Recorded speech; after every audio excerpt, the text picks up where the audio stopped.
শুরু হয়ে গেছে ৪৫তম মুর্শিদাবাদ জেলা বইমেলা। আর সেই জেলা বইমেলা থেকেই বেশ কিছু বই ক্রয় করলাম। প্রথম বইটায় রয়েছে অভিক দত্তের দার্জিলিং, এবং এই বইটার মধ্যে ৩টে উপন্যাসিকা পেয়ে যাবে তোমরা, এবং বুক ফার্ম থেকে এসেছে। বইটার দাম লেগেছে ২৭৫ টাকা মতো।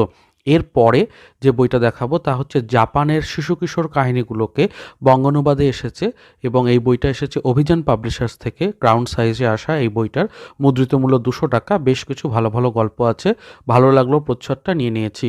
এরপরে রয়েছে দীপান্বিতা রায়ের আট অলৌকিক নামে বই, সফিজেন থেকে এসেছে এই বইটা। বইটার দাম একটু বেশি লেগেছে, ৩২০ টাকা, তবে তবুও পড়ার জন্য অবশ্যই নিচ্ছি। এরপরে রয়েছে গোপাল ভাঁড় রহস্য বলে একটি বই, মূলত বুক ফার্ম থেকে এসেছে এবং ফ্যাক্সিমিলি এডিশনে বইটা এসেছে, তোমরা দেখতে পারো। লাস্ট বেঞ্চের ৫ জন নামে জয়দীপ চক্রবর্তীরও একটি গল্পের বই আমি নিয়ে নিয়েছি। এই বইটা সফিজেন থেকে এসেছে। এই বইটাকেও তোমরা সংগ্রহ করতে পারো। ৩টে কিশোর গল্প রয়েছে এবং এটার মুখবন্ধ লিখেছেন স্বয়ং সৈকত মুখোপাধ্যায়। এরপরে দুটো ইংরাজি বইও নিয়েছি এবং ইংরাজি বইও চেষ্টা করছি পড়তে। সুধা মূর্তির the magic of the lost earrings বলে একটি বই নিয়েছি। এই বইটার আগের দুটো পার্ট আমার পড়া ছিল, তাই এই পার্টটার জন্য আমি সংগ্রহ করেছি। এটা পাফিন থেকে এসেছে। এবং এরপরে আরও একটা বই রয়েছে যেটা ছোটদের বিভিন্ন কাহিনীগুলোকে একত্রিত করে তৈরি করা হয়েছে, ওয়ার্ল্ডস বেস্ট শর্ট স্টোরিজ, এবং এই বইটা এসেছে উডপেকার থেকে। তো উডপেকার প্রকাশনের এই বইটার মধ্যে ও হেনরি থেকে শুরু করে রবীন্দ্রনাথ টেগর এবং অন্যান্য লেখকদের রয়েছে গল্প।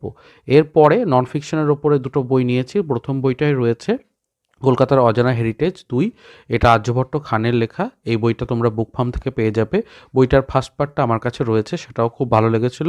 এই বইটাও আশা রাখছি ভালো হবে। ২৭৫ টাকা এটার দাম পড়েছে। এরপরে আরও একটা নন ফিকশন বই অনিরুদ্ধ সরকারের দার্জিলিং বলে, এটা মূলত শব্দ প্রকাশন থেকে এসেছে।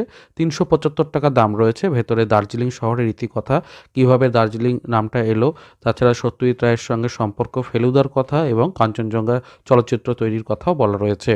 এরপর কমিক্স নিয়েছিলাম।